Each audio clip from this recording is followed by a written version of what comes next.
Hello student welcome back to Odisha Shiksha Sanyog. तो पिलाମାନେ ଦେଖନ୍ତୁ ଯେଉଁମାନେ ଆମର ଏମଡିସି ପେପରରେ କ'ଣ ରଖିଛି ପିଲାମାନେ ତୁଳନାତ୍ମକ ସାହିତ୍ୟ ରହିଛି କ'ଣ ପିଲାମାନେ ଦେଖନ୍ତୁ ଟପିକଟା ହେଉଛି ତୁମର ତୁଳନାତ୍ମକ ସାହିତ୍ୟ ରଖିଛ ପିଲାମାନେ ସେମାନେ ଚାହିଁଲେ ଏହି ଭିଡ଼ିଓଟିକୁ ଦେଖିପାରିବା। ତ ପିଲାମାନେ ଏହା ହେଉଛି ତୁମର last year previous year question paper. ତା ସହିତ ପିଲାମାନେ ଯଦି ତୁମେ ତୁଳନାତ୍ମକ ସାହିତ୍ୟ ତୁମର ଫାର୍ଷ୍ଟ ସେମିଷ୍ଟାର ଥାର୍ଡ଼ ସେମିଷ୍ଟାର କିମ୍ବା ତୁମର ସେକେଣ୍ଡ ସେମିଷ୍ଟାର ମଧ୍ୟରେ ହୋଇଥାନ କାହିଁକି ତୁମମାନଙ୍କୁ ମୋଷ୍ଟ ହେଲ୍ପଫୁଲ୍ ହେବ। ତା ସହିତ ପିଲାମାନେ ଶେଷରେ କହିବି ଏହାର ସିଲେକ୍ଟିଭ୍ ମଧ୍ୟ ଏବଂ ଆମେ ବୁକ୍ ମଧ୍ୟ କିପରି ପାଇପାରିବା। ତ ପିଲାମାନେ ଦେଖନ୍ତୁ ଯଦି ଆମେ ଦେଖିବା ତୁଳନାତ୍ମକ ସାହିତ୍ୟର ତୁମର ପ୍ରଥମ 100 ମାର୍କ ପରୀକ୍ଷାଟି ହେବ ପିଲାମାନେ। ପ୍ରଥମେ ରହିଛି ତୁମର କ ବିଭାଗ ଏବଂ ଏଥିରେ 1 ନମ୍ବର କ୍ୱେଶ୍ଚନ୍ ଅଛି। 1 ନମ୍ବର କ୍ୱେଶ୍ଚନ୍ କ'ଣ କହିଛି ଦେଖି ନିଅନ୍ତୁ। ସମସ୍ତ ପ୍ରଶ୍ନର ଉତ୍ତର ଲେଖ ହେଲା। ଏହା ହେଉଛି ତୁମର 1 ମାର୍କ ବିଶିଷ୍ଟ 10ଟି ପ୍ରଶ୍ନ। ତ ପିଲାମାନେ ଏହାର ଆନ୍ସର୍ ମୁଁ ଆମର ଟେଲିଗ୍ରାମ ଚ୍ୟାନେଲରେ ଅପଲୋଡ଼ କରିଦେବି, ତୁମେ ଚାହିଁଲେ ସେଠାରୁ ଡାଉନଲୋଡ଼ କରିକି ପଢ଼ିପାରିବ। ତ ଦେଖନ୍ତୁ ପିଲାମାନେ ଯଦି ଆମେ ଦେଖିବା ପ୍ରଥମ କ୍ୱେଶ୍ଚନ୍ କହିଛି ସମସ୍ତ ପ୍ରଶ୍ନର ଉତ୍ତର ଦିଅ। ଏହା ହେଉଛି ତୁମର 1 ମାର୍କ ବିଶିଷ୍ଟ 10ଟି ପ୍ରଶ୍ନ। ଯଦି ଆମେ କ ନମ୍ବର କ୍ୱେଶ୍ଚନ୍ ନେବା କ ନମ୍ବର କ୍ୱେଶ୍ଚନ୍ କହିଛି ପିଲାମାନେ ତୁଳନାତ୍ମକ ସାହିତ୍ୟ କାହାକୁ କୁହାଯାଏ। କ'ଣ ପିଲାମାନେ ତୁଳନାତ୍ମକ ସାହିତ୍ୟ କାହାକୁ କୁହାଯାଏ। ତ ପିଲାମାନେ ଏହି ଟାଇପ୍ର ଇଜି କ୍ୱେଶ୍ଚନ୍ ଗୁଡ଼ାକ ତୁମର ପରୀକ୍ଷାରେ ଆସିବ ହେଲା। ତାପରେ ସାହିତ୍ୟର ଅର୍ଥ କ'ଣ ହେଲା। ତାପରେ ଯଦି ଆମେ ଦେଖିବା ନେକ୍ସଟ କ୍ୱେଶ୍ଚନଟା ହେଉଛି ସାହିତ୍ୟ କେତେ ଭାଗରେ ବିଭକ୍ତ ହେଲା। କେଉଁ ଭାଷା ଭାରତର ସର୍ବପ୍ରାଚୀନ ଭାଷା। ଯଦି ଆମେ 1 ନମ୍ବର କ୍ୱେଶ୍ଚନ୍ ଦେଖିବା ସଂସ୍କୃତ ସାହିତ୍ୟର ବିଖ୍ୟାତ କବି ନାଟ୍ୟକାରଙ୍କ ନାମ ଲେଖ। ତାପରେ ଓଡ଼ିଆ ସାହିତ୍ୟର କେଉଁ କବିଙ୍କୁ ପ୍ରକୃତି କବି ବୋଲି କୁହାଯାଇଛି ଉଲ୍ଲେଖ କର। ତାପରେ କେଉଁ ଭାଷା ଭାରତର ରାଷ୍ଟ୍ରଭାଷା। 6 ମାଣ 8 ଗୁଣ୍ଠର ଲେଖକ କିଏ। ହିନ୍ଦୀ ଭାଷାର ଗୋଦାନ ଉପନ୍ୟାସ କିଏ ଲେଖିଥିଲେ। ପ୍ରଣୟ ପଲ୍ଲରୀ କାବ୍ୟର କବିଙ୍କ ନାମ ଲେଖ। ତ ପିଲାମାନେ ଦେଖନ୍ତୁ ଏହି ଟାଇପ୍ର ତୁମେ ଯେଉଁ ମିଳିଲା ତୁଳନାତ୍ମକ ସାହିତ୍ୟରେ ଏହି 1 ମାର୍କ ବିଶିଷ୍ଟ ପ୍ରଶ୍ନ ଏହି ଟାଇପ୍ର କ୍ୱେଶ୍ଚନ୍ ଗୁଡ଼ାକ ଆସିଥାଏ। ଯଦି ଆମେ ଖ ବିଭାଗ ଦେଖିବା ଏହା ଅଛି ତୁମର 2 ମାର୍କ ବିଶିଷ୍ଟ ପ୍ରଶ୍ନ। 2 ନମ୍ବର ଦେଖନ୍ତୁ କ୍ୱେଶ୍ଚନ୍ରେ କ'ଣ କହିଛି ସମସ୍ତ ପ୍ରଶ୍ନର ଉତ୍ତର ଦିଅ। ତୁଳନାତ୍ମକ ସାହିତ୍ୟକୁ କେତେ ଭାଗରେ ବିଭକ୍ତ କରାଯାଇଛି ହେଲା। ଯେଉଁ ତୁଳନାତ୍ମକ ସାହିତ୍ୟ ରହିଛି ସେକୁ କେତେ ଭାଗରେ ବିଭକ୍ତ କରାଯାଇଛି ବୋଲି କ୍ୱେଶ୍ଚନ୍ରେ ଆସିଅଛି। ସାହିତ୍ୟର ବିବିଧ ଉପବିଭାଗ ଗୁଡ଼ିକ କ'ଣ କ'ଣ। ତାପରେ ପ୍ରାଚୀନ ଯେଉଁ ଆମର ରହିଲା ପିଲାମାନେ ପ୍ରାଚୀନ ଭାରତୀୟ ଆର୍ଯ୍ୟ ଭାଷା କେତେ ଭାଗରେ ବିଭକ୍ତ କ'ଣ କ'ଣ। ତାପରେ କାଳିଦାସଙ୍କ କେଉଁ ନାଟକ ଅନୁସରଣରେ କିଏ ପ୍ରଣୟ ପଲ୍ଲରୀ କାବ୍ୟ ରଚନା କରିଥାନ୍ତି। ପ୍ରସିଦ୍ଧ ଔପନ୍ୟାସିକ ପ୍ରେମଚନ୍ଦଙ୍କ କେଉଁ ଉପନ୍ୟାସ ଛାୟାରେ ଓଡ଼ିଆ କଥା ସମ୍ରାଟ ଫକୀରମୋହନ କ'ଣ ରଚନା କରିଛନ୍ତି।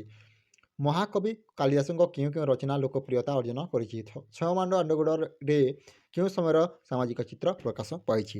ତାପରେ ଆଧୁନିକ କବି ଗୁରୁପ୍ରସାଦ ମହାନ୍ତିଙ୍କ କେଉଁ ରଚନା ଇଂରାଜୀ ସାହିତ୍ୟ ସହିତ ତୁଳନୀୟ। ତାପରେ ଓଡ଼ିଆ ସାହିତ୍ୟର କେଉଁ କବିକୁ ପ୍ରେମିକ କବି ବୋଲି କୁହାଯାଏ ଓ ତାଙ୍କ 2ଟି ରଚନାର ନାମ ଲେଖ। ତ ପିଲାମାନେ ଏହା ହେଉଛି ତୁମର 2 ମାର୍କ ବିଶିଷ୍ଟ ପ୍ରଶ୍ନ। 2 ମାର୍କ ବିଶିଷ୍ଟ ପ୍ରଶ୍ନରେ ଏହି ଟାଇପ୍ର କ୍ୱେଶ୍ଚନ୍ ଗୁଡ଼ାକ ଆସିବ। ପିଲାମାନେ ଏବେ ମୁଁ କହୁଛି ଆମେ ବୁକ୍ ମଧ୍ୟ କିପରି ଡାଉନଲୋଡ଼ କରିପାରିବା। ତ ପିଲାମାନେ ଦେଖନ୍ତୁ ଆମର ଡିସ୍କ୍ରିପସନ୍ ବକ୍ସ ଲିଙ୍କ୍ ଅଛି ଓଡ଼ିଶା ଶିକ୍ଷା ସଂଯୋଗରେ ଆଜି ଆମ ଟେଲିଗ୍ରାମ ଚାଲିଛି ପିଲାମାନେ ତାହାର ଲିଙ୍କ୍ ମୁଁ ତୁମକୁ ତଳରେ ପ୍ରୋଭାଇଡ଼ କରିଛି। ତୁମମାନେ ଚାହିଁଲେ ସେଠାରୁ ଡାଉନଲୋଡ଼ ଯେଉଁ ଲିଙ୍କ୍ ଉପରେ କ୍ଲିକ୍ କରି ପିଲାମାନେ ଟେଲିଗ୍ରାମ ଚ୍ୟାନେଲକୁ ଯାଇ ତୁମମାନେ ସେଠାରୁ ଡାଉନଲୋଡ଼ କରିପାରିବା ହେଲା। ଯଦି ଆମେ ଦେଖିବା ଗ ବିଭାଗରେ ତୁମର 3 ନମ୍ବର କ୍ୱେଶ୍ଚନ୍ ଅଛି ଏବଂ ଏଥିରେ କହିଛି ଯେକୌଣସି 8ଟି ପ୍ରଶ୍ନର ଉତ୍ତର ଲେଖ। ତ ପିଲାମାନେ ଆଜି ତୁମର 5 ମାର୍କ ବିଶିଷ୍ଟ ପ୍ରଶ୍ନ।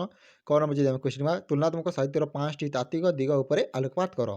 ଯଦି ଆମେ খ ନମ୍ବର କ୍ୱେଶ୍ଚନ୍ ଦେଖିବା ତୁଳନାତ୍ମକ ସାହିତ୍ୟର ସଂଜ୍ଞା ସଂକ୍ଷିପ୍ତରେ ଆଲୋଚନା କର। ତାପରେ ସାହିତ୍ୟର ବିବିଧ ରୂପରେ ଯେଉଁ ଆମେ ଆଲୋଚନା କରୁ। ତାପରେ ମହାକବି କାଳିଦାସଙ୍କ ଅଭିଜ୍ଞାନ ଶକୁନ୍ତଳମ୍ ଉପରେ ସଂକ୍ଷିପ୍ତ ଟିପ୍ପଣୀ ଦିଅ। ପ୍ରଣୟ ପଲ୍ଲରୀ ଓ ଅଭିଜ୍ଞାନ ଶକୁନ୍ତଳମ୍ ରହିଛି ତାହାର ସଂକ୍ଷିପ୍ତ ଆଲୋଚନା କର। ବିଶ୍ୱର କେଉଁ 2 ଜଣ କବିଙ୍କ ଉପରେ ମାୟାଧର ମାନ ସିଂ ଗବେଷଣା କାର୍ଯ୍ୟ କରିଛନ୍ତି ସଂକ୍ଷିପ୍ତରେ ଦର୍ଶ। ତାପରେ ହିନ୍ଦୀ ଓ ଓଡ଼ିଆ ସାହିତ୍ୟର 2 ଜଣ ପ୍ରସିଦ୍ଧ କବିଙ୍କ ନାମ ଲେଖ 5 ଧାଡ଼ିରେ ହେଲା। ତାପରେ ଯଦି ଆମେ ଦେଖିବା ଗୁରୁପ୍ରସାଦ ମହାନ୍ତିଙ୍କ କାଳପୁରୁଷ ଉପରେ ସଂକ୍ଷିପ୍ତ ସୂଚନା ଦିଅ। ତାପରେ ଗୋଦାନ କାହାର ରଚନା ତାଙ୍କ ଉପରେ 10 ଧାଡ଼ି ଲେଖ। ତାପରେ ପ୍ରଣୟ ପଲ୍ଲରୀ 2ଟି ପଂକ୍ତି ଉଦ୍ଧାର କରି ବୁଝାଅ। ତ ପିଲାମାନେ ଦେଖନ୍ତୁ ଏହା ତୁମର 5 ମାର୍କ ବିଶିଷ୍ଟ ପ୍ରଶ୍ନ। 5 ମାର୍କ ବିଶିଷ୍ଟ ପ୍ରଶ୍ନ ଏହି ଟାଇପ୍ର କ୍ୱେଶ୍ଚନ୍ ଗୁଡ଼ାକ ପିଲାମାନେ ଆସିଥାଏ ହେଲା। ଏବଂ ପିଲାମାନେ ତୁମମାନେ ଚାହିଁଲେ ଏହି ଭିଡ଼ିଓଟିକୁ ପିଲାମାନେ ଏହି କ୍ୱେଶ୍ଚନ୍ଟିକୁ ମଧ୍ୟ ତୁମମାନେ ଫଲୋ କରିପାରିବ। ଯଦି ଆମେ ଦେଖିବା ଘ ବିଭାଗ କହିଛି ଯେକୌଣସି 8ଟି ପ୍ରଶ୍ନର ଉତ୍ତର ଦିଅ। ଏହା ହେଉଛି ତୁମର ଲଙ୍ଗ୍ କ୍ୱେଶ୍ଚନ୍ ତୁମକୁ 8 ମାର୍କ ଆନ୍ସର୍ ଏଇଟା ହେଲା।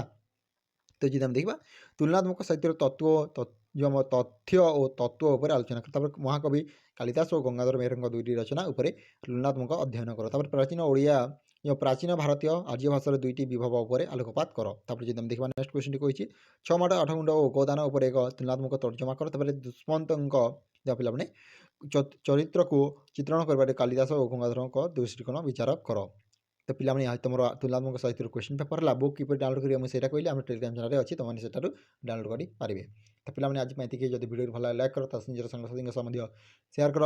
Thank you for watching this video. ଜୟ ଜଗନ୍ନାଥ ଜୟ ହିନ୍ଦ ଜୟ ଭାରତ।